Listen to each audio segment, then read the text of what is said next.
You are looking at Julian's pronunciation guide, where we look at how to pronounce better some of the most mispronounced words in the world, like this other curious word. But how do you say what you're looking for today?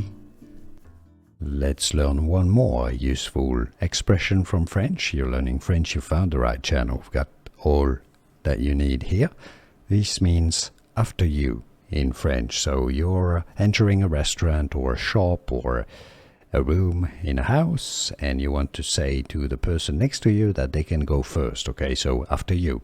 Also, you can use this if there's a plate on the table and people are wanting to help themselves. You can say after you. You can help yourself first. Okay, so how do you say this? Après vous. Après. Après means after in French. Après vous. Vous is a polite way of saying you to a person that you don't know really well. Après vous.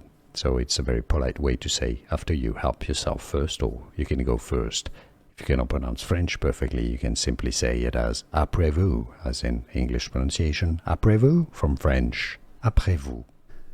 Here are more videos on how to pronounce more confusing words and names too many mispronounced. Like this video if you found it useful. I appreciate your support. I'll see you soon, and thanks for watching.